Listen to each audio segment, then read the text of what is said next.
60, The Answer. Get the latest weather, traffic, and news updates online at 560theanswer.com. This hourly segment is brought to you by Goldilocks, offering smart security systems to homes and businesses. Call Goldilocks at 708-889-5600. Now, from the Signature Bank Studios. Insert Democrat socialist here. Runs the Democratic House floor for 30 plus years running. He's promising this and he's stealing that. Where can you get that kind of money? He's using your house like his own piggy bank. You ought to know by now. You can pay off your house here in Illinois, but you can never keep up with the taxes. Oh, how it's always been the plan to have a taxpayer pay, no doubt. Not a matter of if anymore, but when you're moving out. I said when you're moving Top of the morning, out. Dan and Amy. That theme music means it's time for a weekly conversation with Ted Debrowski, president of Wirepoints, wirepoints.org, all things Illinois policy related. And we sort of stole Ted's thunder a little bit earlier in the show because we got into a discussion of Jelly Belly and his latest admonition to the Trump administration to keep their hands off our children, his government schools. And, as how well are his government schools going? We know a lot at the macro level from the state's own data. And now we know more thanks to the research work of Ted and his colleagues. And so let's revisit that and have him distill it. Ted, thanks for joining us. Appreciate it. Hey, good morning, guys. So some more good news, and it's always bringing this ugly news on education. But we dug a little bit into the data and looked at just where not a single kid is doing reading at grade level, where not a single kid is doing math at grade level, and there's 80 schools across the state, as you mentioned. Most of them in Chicago. A lot of them in Chicago. You got 80 schools, not a single kid is proficient in math. And 24 schools where not a single kid is proficient in reading. And what's amazing about this is how much money we spend on it for those kids, and nearly 70% of them graduate anyway. So it's part of the falsehoods that we have of the school system that Governor Pritzker wants to protect so much. Well, I mean, now context here. Of the 80 schools where no one is proficient in math and 24 where no one is proficient in reading, a plurality, if not a majority, are Chicago public schools. But there are 624 some odd, I think, 624 schools in the Chicago public school system. So, I mean, that's, a fraction of the overall schools, right? I mean, so maybe it's just that small percentage of the schools that are doing poorly, and the other schools are performing better. So maybe it's localized to those schools. One could ask the question, and you would respond how? Right. Well, first of all, we got a little bit of pushback because some of these schools are for, like kids who are coming back after being out of the system for a few years, right? So you pull in some 17, 18-year-olds who come back, and they've missed a lot of schooling. So I get that, but it's not about that. It's about how you've got this school system where you have, and we're talking about 18,000 kids in all these schools. So it's a big number overall. And the question is, I guess 18,000 kids matter. That's a substantial number of kids whose futures we should probably care about. Yeah, that makes sense. Okay. Yeah. But we have to remember, first of all, this union happily takes the money, right? They demand more money. They demand more money. So we're spending in some cases $20,000, $30,000, $40,000 per kid in these schools. So that's number one. They're happy to take it. Number two, I don't think, and I never hear this, and I don't hear this at all across the system about this obsession with literacy. If you want these kids to succeed, the first thing they need to do is be able to read and do basic math, right? If they're coming out of these schools and they want to go get a simple job in technology or anything, they've got to be able to do that. And if you're not teaching them that, then what are you doing, right? And so when you get 0%, you're not even one kid out of those kids. That's one. The second big thing is that I forgot the second big thing. So anyway. Well, I mean, A lot of just money- a lot of Are money the they teachers grad- just babysitting then? I mean, because I've seen that over right. the years. Well, right. So there's another piece of news. You'll look somewhere. I forget who wrote it. We're trying to get rid of evaluations, remove test scores from teacher evaluations in Illinois. And so, if you don't evaluate them, if you don't teach them to read, then it really does become just a kind of a, whatever you want to call it, a daycare center. Well, what are the 40,000. What do the test scores matter with teacher evaluations, since the teachers are doing the teacher evaluations and they all get 90%? Everybody's at 90%, positive approval for their performance. I can't figure out why they're complaining and trying to remove it because, like you said, 97% of all teachers in Illinois are excellent or proficient. Yeah, and I remember the second big point. Look, people were saying, "Oh, it's 0 kids. That's just a few schools." Well, look, if you start looking at schools where less than 10% of kids can read a grade level, right? The 10% or less are reading a grade level, then it jumps up to 307 schools. Wow. And if you look at the schools where 10% of kids or fewer can do math, it's 853 schools. So, you start to get into really big numbers.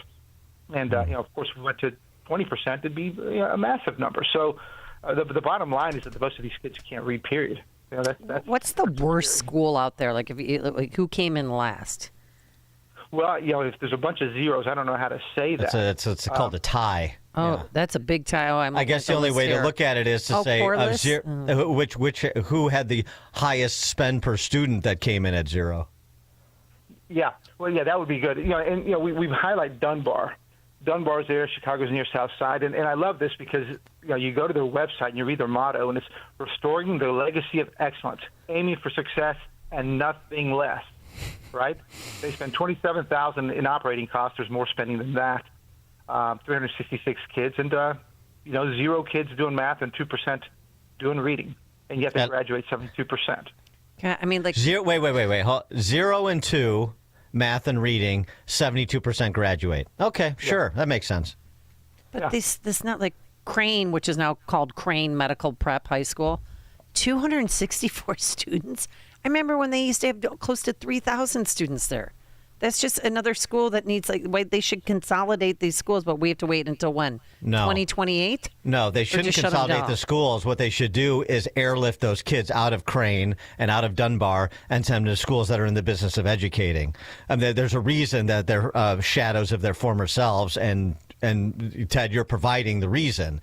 It's that should be like a citywide, statewide, national scandal. Just using, because we got to get away from the macro data and tell the individual story. Dunbar High School, 0 and 2, 72% graduate. I want to know where those graduates are today. Does anybody care? Does the school system care? Does the teachers union care? Do the politicians care? I saw another school on there too. Urban Prep Academies. Urban Prep Academies were doing great back several years ago when I used to go to the poker tournament charity event that they did. And we would have the kids there, some of the graduates there who are all like outstanding, like well-adjusted, well-spoken, like they interacted with, all these politicians, really, that were there. Well, politicians, but also actual adults as opposed to the politicians. But anyway, at that time, they would tout year after year, because I went to it for a few years, that 100% of our high school seniors, boys' school, all young black men matriculating through urban prep, 100% of our young men are going to college next year. 100% of our graduating seniors are going to college next year. And now we see urban prep on the list where zero proficient in math and reading. It breaks my heart. What? I mean, I know the unions incurred into urban prep, and so I don't know if that's part of what occurred. But do you have any idea on urban prep specifically? I don't know on urban prep, but I learned quite some time ago to absolutely not care about graduation rates, because that's become the bastardized statistic. That's the one that Governor Pritzker and Johnson use as their messaging tool to get the parents and make them think that everything's fine, everything's good, and your kids are doing okay. And it's just been. I agree. I would agree with that. We just talked about it with Dunbar, but what I'm saying at urban prep, 100% of our graduating seniors are going to college. Right. Yeah. Tim That's a King was different in thing. charge. That's a back different then. thing. Yeah, with Tim King, right? Sure, right, and then again, a lot of them have done a good job, and this is to be fair to some of them. Some of them, the grades may not be there, but they worry about character, and that's a big part of building up some of these kids. So you have to give some of those schools credit for that, and that might be some of what urban prep had, because they were graduating kids, they were carrying themselves well, they could get into college, and that's a huge turnaround for a lot of kids. So I don't mean to diminish that, but at the end, if you don't teach them how to read, at some point it's going to catch up with them. So. Yeah. Yeah. I mean, that is a statement that should not be in controversy. Gosh, remember their big college signing days they'd have at the Daily Plaza? And I mean, it was such a wonderfully run organization. Well, I'll tell you the other big thing that's been, and we haven't written about this, but the charters used to do really well. When I started looking at this stuff, I don't know, 10 plus years ago, some of the charters were doing well, including Noble and others, and I know that the unions have gotten hold of the charters. I know that that the charters have been just beat up by all the regs and controls and all that. So I don't know how much the charters have eventually become compliant and kind of lost their ability to differentiate. But now you look at those results, and the charters look exactly like the average CPS school, really low on reading and math, and that's part of the whole school choice. Why for me, school choice is not about school system, but just any school wherever a parent wants to go can't just be charters. 100%. The blob ultimately comes for you, and so that sort of that institution within the institution, that modest institution provides some choice, gets swallowed up by the system because it's protect the system at the cost of the kids. It's sickening, and yet. We can't seem to galvanize the public's attention to this. I wanted to get to something else, another piece that you and your colleague John Klingner did, a little bit of research. Tell us about housing stock, because I know that the powers that be in Chicago and Illinois are all about Illinois' housing stock and making sure that housing is affordable for middle-income families. I mean, pay no mind to the property taxes. But this study you did on Illinois' housing stock. Well, it's a big deal in that if you want people to have affordable housing, you need to have a pretty big supply of housing. I mean, it kind of goes without saying. And if you limit the ability for developers to build housing, then everything gets more expensive, and poor people get priced out of the housing market. Well, that's exactly what's happened in Illinois, in particular in Chicago, where we have so many regulations, so many zoning laws. We control the number of multi-family units that our housing stock is the second. The growth in it is the second worst in the country. Basically since Pritzker took over, and so it's no wonder that we're having this problem with people not being able to find housing and the pricing of it. And then the big news is when the government does get involved in it, which is what they're trying to do. They're trying to solve this lack of housing problem by getting more involved. It's costing for these affordable housing units. It's costing $600,000 per unit, $700,000 per unit, $800,000 per unit. It's crazy. So, like usual, our government, instead of getting out of the way and just let developers build housing, affordable housing, cheap housing, or lots of housing, they're controlling what's being built, and therefore making a real mess. Like schools, like everything else they touch, they're making a mess of housing. Ted Debrowski, President of Wirepoints, wirepoints.org. Thanks as always, Ted. Appreciate it. Thank you, guys. Thank you, and he joined us on our turnkey.pro answer line. You're listening to Chicago's Morning Answer with Dan Proft and Amy Jacobson on AM 560.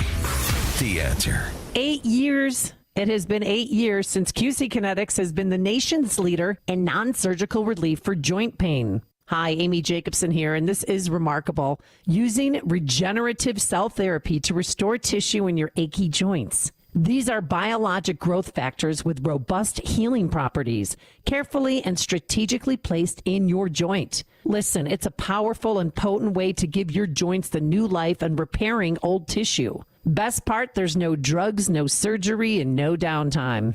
This is an all-natural option with lasting relief. Imagine doing all the things you enjoyed this summer without joint pain. Here's what I want you to do. Contact my good friends at QC Kinetics and ask for your free consultation. You have nothing to lose. Saturday appointments available. The number to call is 312-809-5955. That's 312-809-5955. 312-809-5955.